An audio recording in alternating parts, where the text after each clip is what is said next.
1952 সালে তৎকালীন পূর্ব বাংলায় মাতৃভাষা বাংলার মর্যাদা প্রতিষ্ঠার জন্য যে ভাষা আন্দোলন হয়েছিল তাতে প্রাণ উৎসর্গ করেছিলেন সালাম, রফিক, শফিক, বরকত ও জব্বাররা।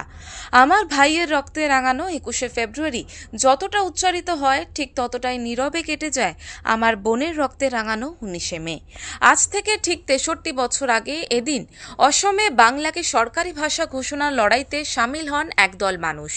মাতৃভাষাকে রক্ষার দাবিতে শিলচর রেল স্টেশনে সত্যাগ্রহ পালন করেছিলেন তারা। পুলিশ শান্তিপূর্ণ সেই আন্দোলনে নির্বিচারে গুলি চালালে রক্তে ভেসে যায় এলাকা। পুলিশের গুলিতে মৃত্যু হয় বিশ্বের একমাত্র নারী ভাষা শহীদ কমলা ভট্টাচার্যের।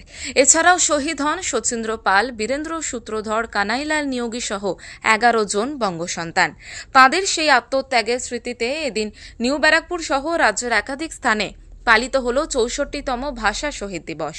এদিন কাছাড়ের ভাষা শহীদ স্মরণে নিউ ব্যারাকপুরের কৃষ্টি প্রাঙ্গণে যৌথ উদ্যোগে ভাষা শহীদ স্মৃতিস্তম্ভে শ্রদ্ধার্পণ করল নিউ ব্যারাকপুর 21শে ফেব্রুয়ারি স্মরণ মঞ্চ এবং পৌরসভা। ভাষা স্মৃতিস্তম্ভে মালা ও ফুল দিয়ে শ্রদ্ধা জানান পুরপ্রধান প্রবীর সাহা, 21শে ফেব্রুয়ারি স্মরণ মঞ্চের সভাপতি প্রেমানন্দ রায়, সম্পাদক বিপ্লব চৌধুরী সহ অন্যান্যরা। পুরপ্রধান প্রবীর সাহা বলেন, 19শে মে ভাষা আন্দোলন একটি ইতিহাস। সে ভাষা শহীদদের আন্দোলন,